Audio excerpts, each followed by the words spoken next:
Welcome dear students. Kuhu international school की online classes में आपका एक बार फिर से स्वागत है और मैं प्राज्ञ शर्मा।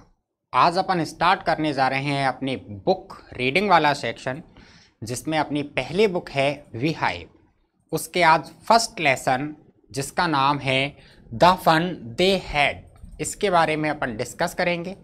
आज इस वीडियो में अपन ये समझेंगे कि द फन दे हैड जो ये चैप्टर है, इस चैप्टर के कैरेक्टर कौन कौन हैं और ये चैप्टर जो है इसकी थीम क्या है। क्लियर है? तो स्टार्ट करते हैं the fun they had with Pragya Sharma. देखिए, द फन दे हैड जो ये चैप्टर है अपना फर्स्ट जो यूनिट है, इसके जो राइटर हैं वो राइटर जो हैं उनका नाम है आइजैक, क्या है, आइजैक एसिमोव। के राइटर का नेम है आइजैक एसिमोव, या अपन ये कह सकते हैं कि द फन दे हैड जो ये टाइटल है अपने चैप्टर का, इसको आइजैक एसिमोव राइटर ने लिखा है। थोड़ी सी चर्चा करते हैं अपन आइजैक एसिमोव के बारे में। तो ये आइजैक एसिमोव हैं जिनका जन्म 2 जनवरी 1920 को, कब, 2 जनवरी 1920 को रशिया के पेट्रोविची नामक जगह पर हुआ। कहाँ हुआ? रशिया की पेट्रोविची नामक जगह पर। और आइजैक एसिमोव जो हैं इनकी मृत्यु 6 अप्रैल 1992 को न्यूयॉर्क शहर में हुई। तो लगभग 72 ईयर्स, 72 वर्ष की आयु इन्होंने प्राप्त की और 72 वर्ष की आयु में इन्होंने अनेक कविताएं लिखी, अनेक नोवेल लिखे और अनेक फिल्मी प्लॉट भी इन्होंने लिखे। तो ये है आइजैक एसिमोव जो कि राइटर हैं अपने फर्स्ट चैप्टर के द फन दे हैड के।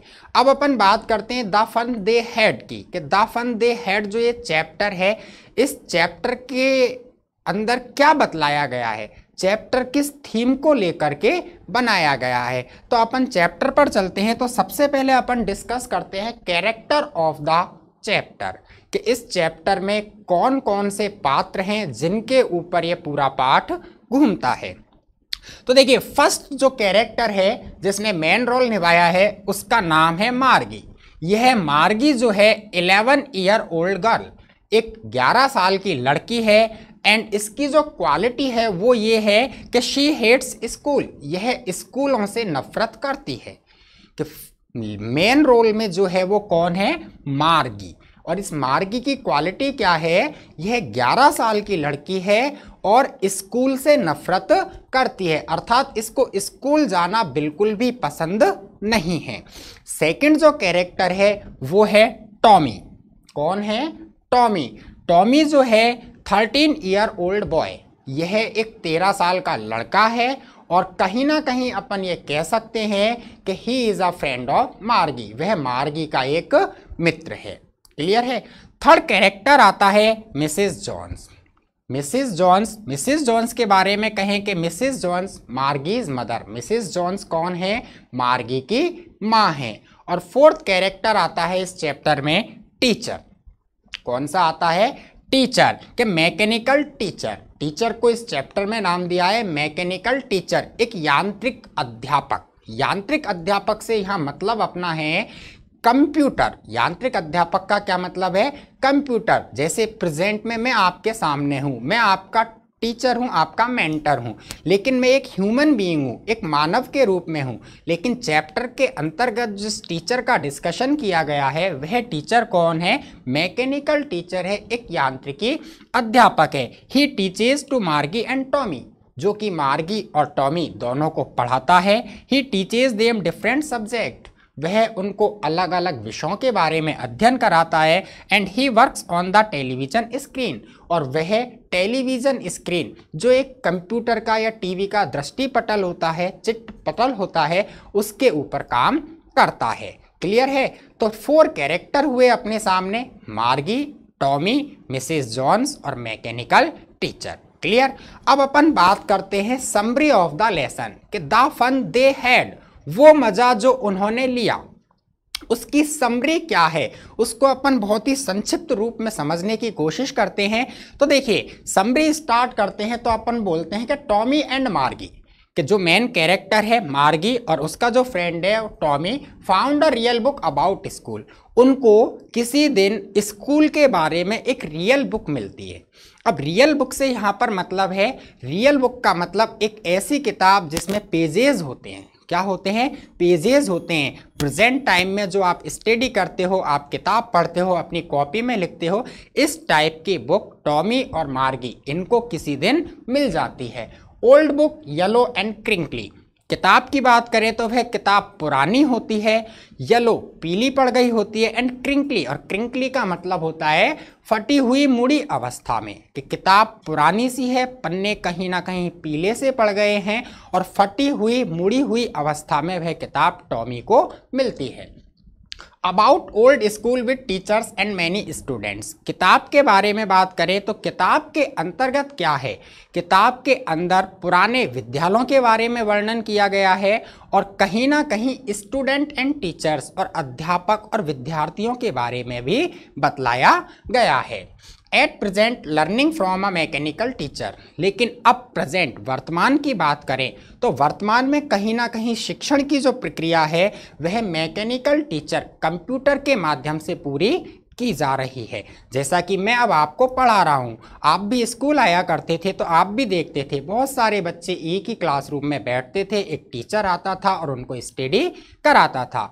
लेकिन प्रेजेंट में अभी कोरोना वायरस के अकॉर्डिंग क्या हुआ, आप सब के सब अपने घर पर मोबाइल पर बैठकर स्टडी कर रहे हैं, कोई लैपटॉप पर बैठकर स्टडी कर रहा है, कोई कंप्यूटर पर बैठकर स्टडी कर रहा है। तो किताब में जो बतलाया है वो यही है कि वर्तमान समय में जो लर्निंग है वो लर्निंग मैकेनिकल टीचर अर्थात कंप्यूटर या लैपटॉप के माध्यम से हो रही है।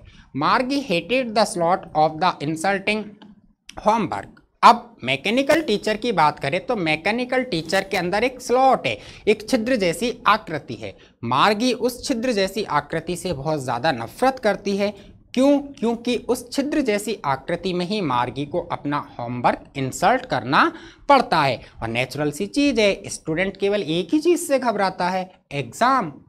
आप भी किससे घबराते हो? एग्ज़ाम। तो बिल्कुल मार्गी भी आप ही की तरह उस एग्ज़ाम की प्रक्रिया से, उस होमवर्क को इंसर्ट करने की प्रक्रिया से घबराती है। Did not understand how a person teaches the something to all. ठीक, अब किताब इन्होंने पढ़ी तो किताब में एक चीज़ आई कि एक अध्यापक होता है, वह सभी बच्चों को एक साथ बैठाकर पढ़ाता है। तो मार्गी को ये चीज़ समझ में नहीं आती, डिड नॉट अंडरस्टैंड, मार्गी इस चीज़ को नहीं समझ पाती है how a person teaches something to all, कि एक व्यक्ति सारे बच्चों को एक साथ कैसे पढ़ा सकता है। Margie went to school in her house. कुछ समय के बाद मार्गी अपने घर के स्कूल वाले कमरे में चली जाती है। Thinking about the old school, पुराने विद्यालयों की कल्पनाओं में खोई रहती है। The fun they had learning and spending together, और सोचती रहती है कि एक साथ पढ़ने का, एक साथ सीखने का जो मज़ा है वो उन्होंने किस प्रकार लिया। तो ये है summary of the lesson the fun they had. अब अपन चलते हैं लेसन की ओर। तो देखिए लेसन की ओर अपन चलते हैं तो जो एक बात आती है वो ये आती है कि जो ये लेसन है अपना द फन दे हैड, वह मज़ा जो उन्होंने लिया। ये जो ये टाइटल है, ये टाइटल ही अपने आप में बहुत कुछ डिस्क्राइब करता है। क्यों? क्योंकि हैड का मतलब वह मज़ा जो उन्होंने लिया था। हैड मतलब पास्ट टेंस। कहीं ना कहीं जो स्टोरी है वह स्टोरी इस चीज़ को रिवेल्स करती है कि कहानी पास्ट टेंस से रिलेटेड है। लेकिन दूसरी मेन चीज़ जो है वो ये है कि ये कहानी भविष्य को ध्यान में रखते हुए लिखी गई है। क्यों? क्योंकि आने वाले समय में क्या होगा, फ्यूचर टेंस में आने वाला जो समय होगा उसमें क्या होगा। आने वाले समय में आप सब लोग जिस प्रकार से वर्तमान में विद्यालय आते हैं, एक साथ बैठते हैं, एक दूसरे की टीचिंग में हेल्प करते हैं, एक साथ खेलते हैं, एक साथ मौज मस्ती करते हैं, ऐसी प्रक्रियाएं नहीं होंगी। क्यों? क्योंकि आने वाले समय में सारे के सारे विद्यार्थी कहीं ना कहीं मैकेनिकल टीचर के माध्यम से अध्ययन करेंगे, अर्थात कहीं ना कहीं सभी विद्यार्थी कंप्यूटर पर या लैपटॉप पर पढ़ना प्रारंभ कर देंगे। क्यों? क्योंकि टेक्नोलॉजी एडवांस होती जा रही है। धीरे धीरे अपन देखते हैं अपने आसपास का जो रूप है वह परिवर्तन होता है, बदल रहा है। तो आने वाले समय में शिक्षा कैसी होगी उस चीज़ को ध्यान में रखकर ये चैप्टर लिखा गया है। क्लियर है? तो देखिए, आने वाले शिक्षा पद्धति जो होगी उसके लिए अपने पास एक डायग्राम है कि स्कूल ऑफ फ्यूचर, भविष्य में स्कूल कैसा होगा। तो देखिए, भविष्य के स्कूल की बात करते हैं तो वर्चुअल क्लासरूम होगा। क्या होगा? Virtual classroom. वर्चुअल क्लासरूम का मतलब क्या है? प्रत्येक विद्यार्थी अपने घर में बैठ कर के कंप्यूटर या लैपटॉप की स्क्रीन पर पढ़ रहा होगा। ये वर्चुअल क्लासरूम का मतलब है। तो फ्यूचर स्कूल कैसा हो जाएगा? वर्चुअल क्लासरूम बन जाएगा। दूसरी चीज़ है लर्निंग थ्रू कंप्यूटर। सीखा किसके माध्यम से जाएगा? कंप्यूटर के माध्यम से सीखा जाएगा। आज क्या है? आज क्या होता है? आज एक टीचर स्कूल में आता है, सभी विद्यार्थी भी उसी स्कूल में आते हैं, एक क्लासरूम में बैठते हैं और एक आदमी होता है वह उनको पढ़ाता है। लेकिन फ्यूचर में क्या होगा? सभी विद्यार्थी अपने घर में कंप्यूटर पर बैठकर एक कंप्यूटर की भाषा से अध्ययन करेंगे। क्लियर है? इसके बाद करते हैं मूविंग ई टेक्स्ट कि आज प्रक्रिया क्या है? टीचर है, ब्लैक बोर्ड पर लिखाता है, आप उसको अपनी नोटबुक में कॉपी करते हो, घर जाके उसको रीड करते हो, यही होता है। और यदि गलती से आप उस चीज़ को 10 दिन, 15 दिन या 20 दिन के बाद पढ़ने की कोशिश करते हो तो आप पेजेस को पलटते हो और वही चीज़ आपको ज्यों की त्यों लिखी हुई मिल जाती है। लेकिन फ्यूचर में ऐसा नहीं होगा। फ्यूचर में जो होगा वो क्या होगा? ई टेक्स्ट। क्या होगा? ई टेक्स्ट, मूविंग ई टेक्स्ट, अर्थात कंप्यूटर की स्क्रीन पर अक्षर हैं वो चलते रहेंगे और आप उनकी स्टडी करते रहोगे। रोबोटिक टीचर, पढ़ाने के लिए आदमी की जगह कौन होंगे? रोबोट होंगे। मानव की जगह कौन ले लेगा?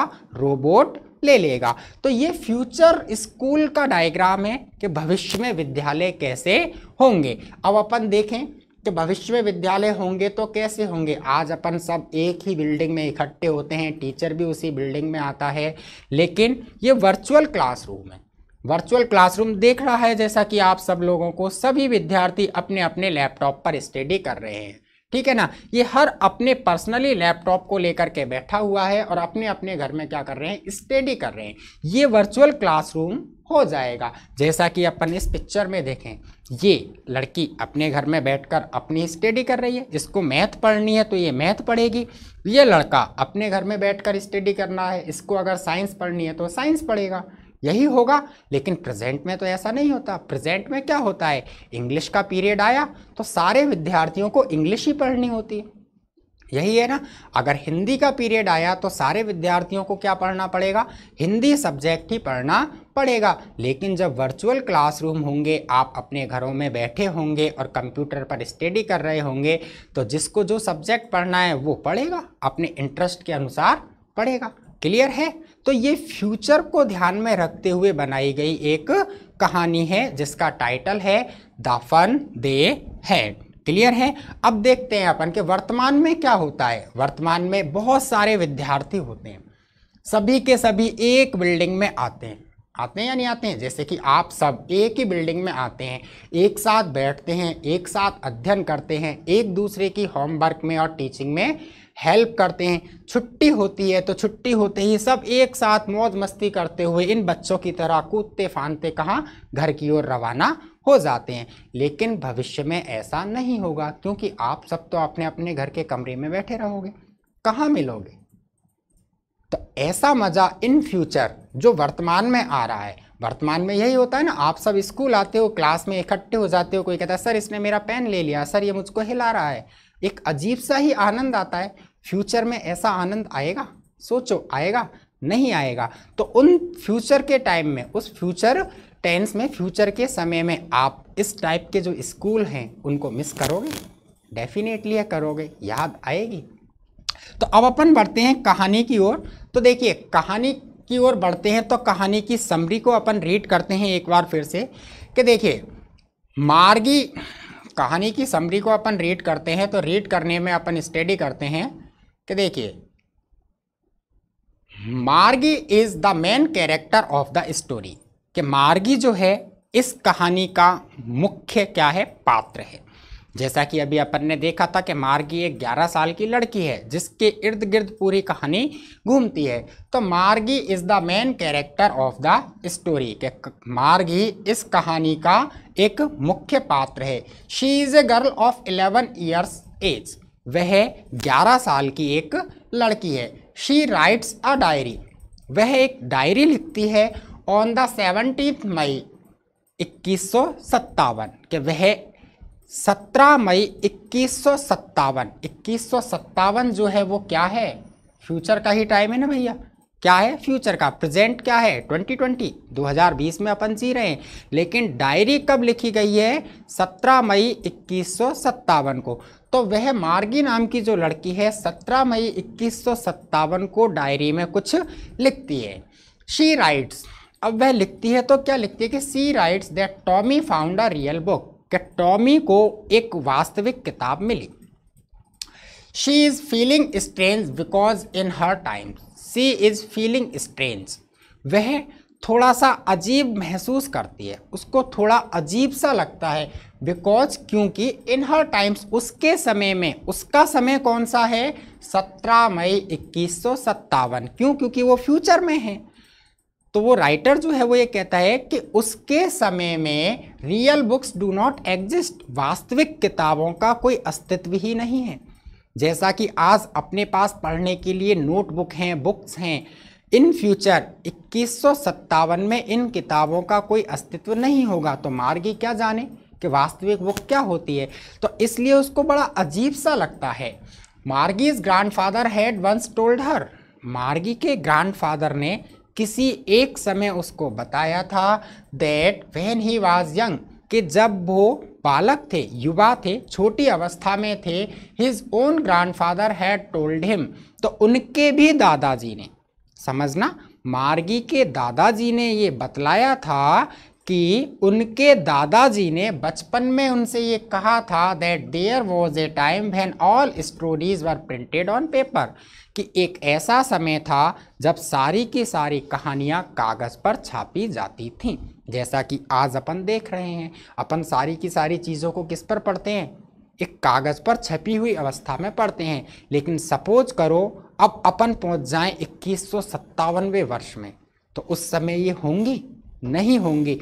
तब अपन को कोई चीज़, आज की कोई चीज़ मिलेगी, किताब जैसी कोई चीज़ मिलेगी, तो अपन को अजीब लगेगा, निश्चित लगेगा। जैसे कि अपन इसको एग्जाम्पल से कनेक्ट करें कि प्रेजेंट में डायनासोर देखे अपन ने, नहीं देखे, काफ़ी वर्षों पहले ही वो नष्ट हो गए, लेकिन आज वर्तमान में अगर डायनासोर आ जाए तो अपन को कितना आश्चर्य होगा ना। बिल्कुल उसी कंडीशन में मार्गी को हो रहा है कि मार्गी के दादा ने उसको बतलाया था कि एक समय था जिस समय सारी की सारी किताबें, सारी की सारी कहानियाँ प्रिंटेड होती थी, एक छपी हुई अवस्था में हुआ करती थी।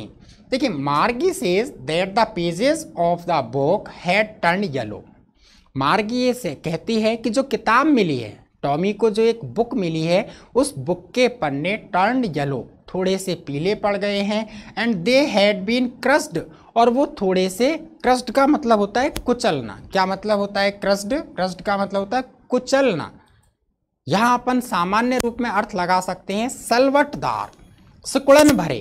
क्या? सलवटदार या फिर सिकुड़न भरे। कि they had been crushed as it was very old, तो उस पेजेस जो हैं वो पीले पड़ गए हैं और इस प्रकार से सिकुड़न भरे हैं जैसे तो वह काफ़ी ज़्यादा पुराने हों। They found it very funny to read the words which stood still, stood still का मतलब होता है स्थिर बने रहना, जमे रहना या टिके रहना।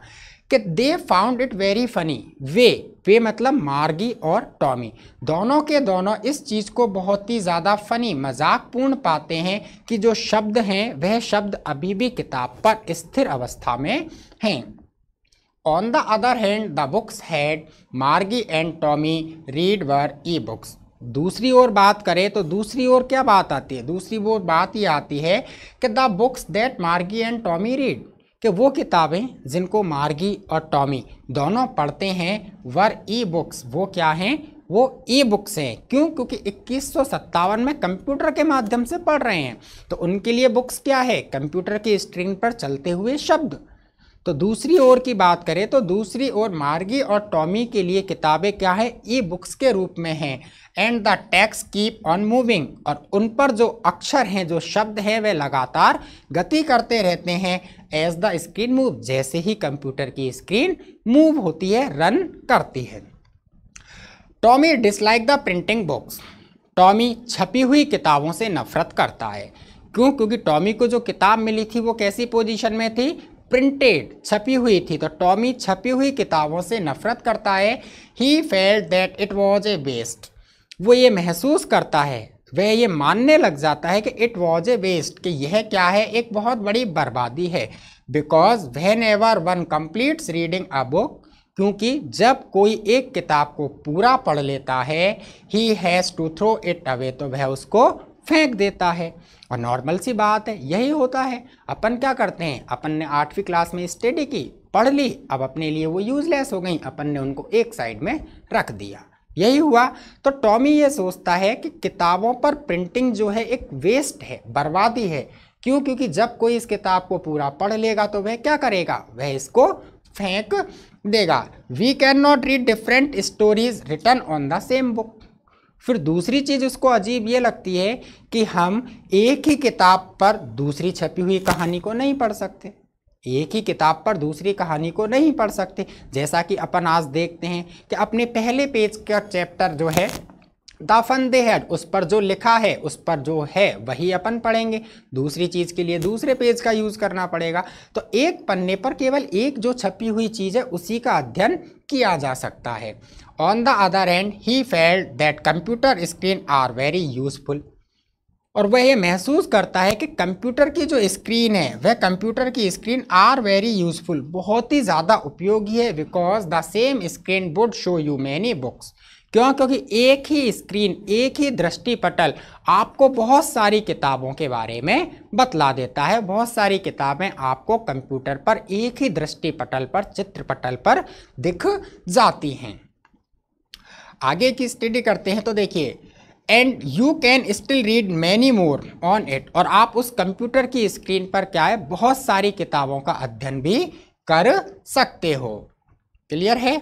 आगे पढ़ते हैं तो देखिए, मार्गी एग्री विथ टॉमीज ओपिनियन। जब टॉमी ऐसी बात कहता है तो मार्गी एग्री विथ टॉमीज ओपिनियन, मार्गी जो है वो टॉमी की ओपिनियन, जो राय होती है, टॉमी का जो मत होता है, उससे पूरी तरह सहमत हो जाती है। अर्थात मार्गी भी ये सोचने लग जाती है कि किताबों पर लिखना, अर्थात किताबों की छपाई जो है वो एक वास्तव में क्या है? वेस्ट है, बर्बादी है। She asked him, she asked him, वह उससे पूछती है what the book was about, कि किताब किस विषय में है। अब यहाँ मार्गी ने पहला क्वेश्चन किया कि जो तुझे किताब मिली है वो किताब किसके विषय में है। तो टॉमी टोल्ड हर, टॉमी उसे बताता है that the book was about the school, कि किताब स्कूल के विषय में है। अर्थात किताब में क्या लिखा है? किताब में विद्यालय के, स्कूल के बारे में लिखा हुआ है। About the life in school, विद्यालय का जीवन कैसा होता है, अर्थात विद्यालय क्या होते हैं, किस प्रकार से उनमें पढ़ाया जाता है, इस चीज़ के बारे में भी किताब के अंतर्गत लिखा हुआ है। मार्गी ऑलवेज हेटेड स्कूल, मार्गी हमेशा स्कूल से नफरत करती है। But now she hated it more than ever, लेकिन अब वह पहले की तुलना में ज़्यादा नफरत करने लग जाती है। क्यों? क्योंकि जैसा कि अपन ने स्टार्टिंग में कहा था, मार्गी को स्कूल से नफरत है, लेकिन जब उसने ये सुना कि किताब भी किसके बारे में है? स्कूल के बारे में है, तो उसको और ज़्यादा नफरत होने लग गई। आ गई बात समझ में? देखिए, her school was a virtual classroom, Margie के लिए स्कूल क्या है? एक वर्चुअल क्लासरूम है। She hates it because her mechanical teacher was giving her test after test in geography. अब मार्गी स्कूल से नफरत करती है तो उसका भी रीज़न है, क्योंकि उसका जो मैकेनिकल टीचर है, वह mechanical teacher test after test in geography, geography में लगातार टेस्ट पर टेस्ट लिए जा रहा है, विच वर वेरी डिफ़िकल्ट, जो बहुत ज़्यादा कठिन है, फॉर हर, मार्गी के लिए। And she was not faring well in the test, और मार्गी टेस्ट में बिल्कुल भी अच्छा प्रदर्शन नहीं कर रही है। फाइनली हर मदर वरीड, आखिरकार उसकी माँ चिंतित हो जाती है बाय दिस, इस चीज को देख करके कि बेटी लगातार ज्योग्राफी में बुरे से बुरा प्रदर्शन कर रही है। कॉल द काउंटी इंस्पेक्टर, और इसलिए वह काउंटी इंस्पेक्टर को बुला लेती है। काउंटी इंस्पेक्टर जो है, काउंटी इंस्पेक्टर यहाँ पर कंप्यूटर को या लैपटॉप को सुधारने वाला मैकेनिक है। काउंटी इंस्पेक्टर का मतलब क्या है कि अपना कंप्यूटर या अपना लैपटॉप जब खराब हो जाता है तो उसको सुधारने के लिए अपन जिस मैकेनिक के पास जाते हैं उसको यह नाम दिया है काउंटी इंस्पेक्टर। तो ज्योग्राफी में लगातार बुरे से बुरा प्रदर्शन करने की बात से मार्गी की माँ मिसेस जॉन्स परेशान होती हैं और काउंटी इंस्पेक्टर को बुलाती हैं। The county inspector was a round little man, county inspector एक छोटा सा गोल से चेहरे वाला आदमी, and he had a red face, जिसके चेहरे का रंग लाल होता है। He was carrying a big box, वह एक बहुत ही बड़ा सा बक्सा, संदूक, डब्बा लेकर आता है, फुल ऑफ टूल्स, जिसके अंदर टूल्स औजार होते हैं, डायल्स होते हैं, एंड वायर्स और तार होते हैं। मार्गी विज्ड, मार्गी इच्छा जाहिर करती है, अर्थात यह सोचती है that he would be unable to assemble it back, कि वह इसे पुनः असेंबल, एकत्रित करना, यहाँ अर्थ लगाएं ठीक करना, कि मार्गी ये उम्मीद करती है कि जो ये काउंटी इंस्पेक्टर है अर्थात जो ये मैकेनिक है वह इसको पुनः सही करने में असमर्थ होगा, अर्थात वह उसे पुनः ठीक नहीं कर पाएगा। Because she did not like them computer, क्यों? क्योंकि वह कंप्यूटर को बिल्कुल भी पसंद नहीं करती है। But the man was an expert, लेकिन जो मैन अर्थात जो मैकेनिक होता है वह पूरी तरह से एक्सपर्ट, कुशल कारीगर होता है। एंड विद इन ए हावर, और लगभग 1 घंटे के भीतर भीतर ही रिपेयर द कंप्यूटर, वह कंप्यूटर को सही कर देता है। And made it ready to teach Margie once again, और एक बार मार्गी के पढ़ने लायक उसको बना देता है। क्लियर है? फिर देखते हैं आगे कि she hated this mechanical teacher the most because she had to submit her homework and test paper to it. वह उस मैकेनिकल टीचर से बहुत ही ज़्यादा नफरत करती है। क्यों करती है? क्योंकि उसको अपने टेस्ट पेपर और अपने होमवर्क उसके अंदर सबमिट करने पड़ते हैं। She had to write her homework and her test paper in a particular punch code. उसे अपना होमवर्क और अपने टेस्ट पेपर एक विशेष प्रकार की पंच कोड का मतलब छिद्रों की भाषा जो होती है उसमें लिखने पड़ते हैं। That is a computing language, जो एक कंप्यूटर की भाषा कही जाती है। Finally the county inspector found that the geography sector of the mechanical teacher was too quick. अंततः आखिरकार काउंटी इंस्पेक्टर को ये पता लगता है कि ज्योग्राफी का जो सेक्टर है वह थोड़ा तेज गति से काम कर रहा है। She slowed geography sector down to an average 10 year level. तो वह क्या करता है, वह उस ज्योग्राफी के सेक्टर को, ज्योग्राफी के पार्ट को एक 10 साल की औसत आयु का जो बालक होता है, व्यक्ति होता है, उसके मेंटल लेवल, उसके मानसिक स्तर के अनुसार क्या करता है, स्लोड डाउन, थोड़ा धीमा कर देता है। मार्गी वाज डिसअपॉइंट, मार्गी नाराज होती है, अप्रसन्न हो जाती है। As she wanted inspector should take the mechanical teacher away. क्यों? क्योंकि वह तो ये चाहती है कि जो ये मैकेनिक है वह उसके मैकेनिकल टीचर को अर्थात कंप्यूटर को वहाँ से उठाकर ले जाए, लेकिन वो ऐसा नहीं करता, वो कुछ ही समय में उसको सही कर देता है। Margie was excited to know that a group of children were taught by a human teacher. कि मार्गी एक्साइटेड टू नो, मार्गी यह जान करके बहुत ज़्यादा खुश हो जाती है। क्यों? क्योंकि वो किताब की स्टडी कर रही है। तो मार्गी यह जान करके बहुत ज़्यादा खुश होती है कि ग्रुप ऑफ बॉयज़, बच्चों का एक समूह होता है जिसको एक ह्यूमन टीचर, एक मानवीय अध्यापक के द्वारा पढ़ाया जाता है। She could not believe that a man was a teacher. वह विश्वास नहीं करती कि एक व्यक्ति अध्यापक का काम कर सकता है। Because she had always seen a mechanic doing that. क्यों? क्योंकि उसने तो हमेशा एक मैकेनिक को ऐसे करते देखा था, वो क्या जाने कि एक आदमी पढ़ा भी सकता है। Tommy told her that the human teachers discuss many thing with the students.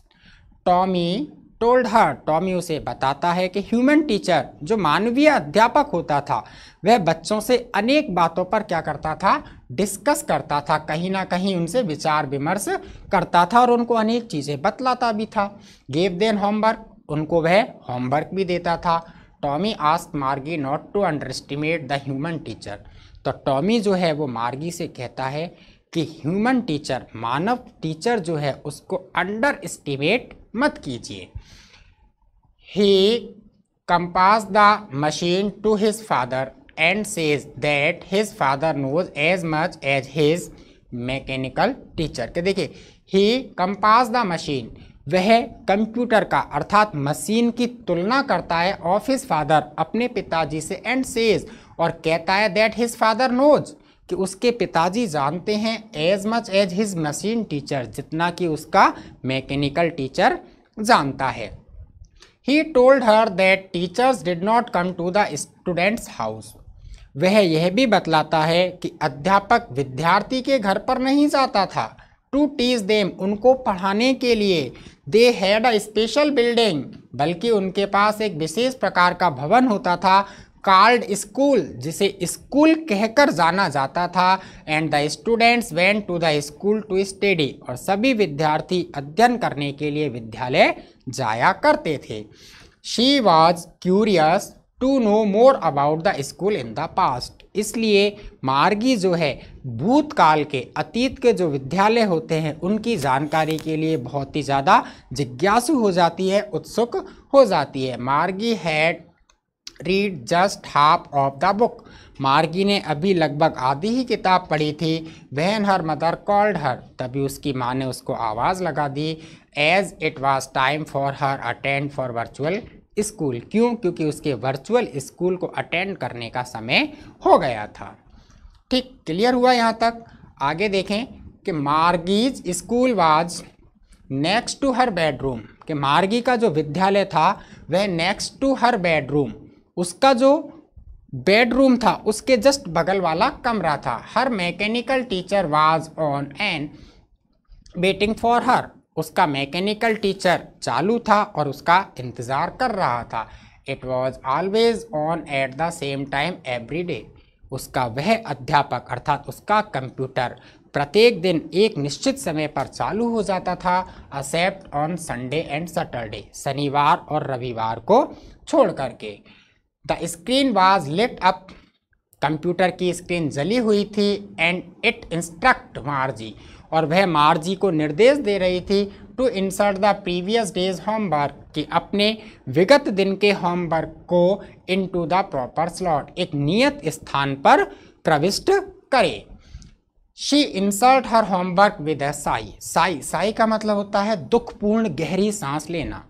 वह दुख में एक गहरी सी सांस लेती है अर्थात आह भरती है और होमवर्क को प्रविष्ट करती है। While watching the screen of the mechanical teacher, कि वाइल, जबकि watching the screen of the mechanical teacher, mechanical जो टीचर होता है वह उसको देख रहा होता है। Margie was thinking about the old kind of school, और मार्गी उस पुराने प्रकार के विद्यालय के बारे में सोच रही होती है। दैट एग्जिस्टेड लॉन्ग अगो, जो अनेक वर्ष पहले उपस्थित थे। She imagined how delightfully all the children would have been laughing and shouting in the school yard, वह यह सोचती है कि कितनी प्रसन्नता से सारे के सारे विद्यार्थी स्कूल यार्ड, स्कूल के आंगन में एक साथ लाफिंग, हंसते थे, शाउटिंग, चिल्लाया करते थे। They would have set together in the school room, वो सभी विद्यार्थी एक साथ विद्यालय के कमरे में भी बैठा करते थे। And bank back home together, और एक साथ छुट्टी होने पर घर जाया करते। The author ends the story with the title of the chapter the fun they had, लेखक इस प्रकार से जो चैप्टर का टाइटल है द फन दे हैड, अपनी कहानी को ख़त्म करता है। मार्गी is just thinking about the kinds of the past, मार्गी अभी भी भूतकाल के पुराने विद्यालयों के प्रकारों के बारे में सोच रही है, अध्यापक के बारे में सोच रही है। Who went to school and the joy of learning they had together, वो उन विद्यार्थियों को सोच रही है जो विद्यालय जाया करते थे और विद्यालय जाकर के एक साथ सीखते थे और एक साथ आनंद लिया करते थे। क्लियर है? ये अपनी चैप्टर की समरी है। आने वाले वीडियो में अपन इस चैप्टर का फुल रीडिंग करेंगे with Hindi translation and typical words. तब तक के लिए thank you. Stay healthy, stay safe.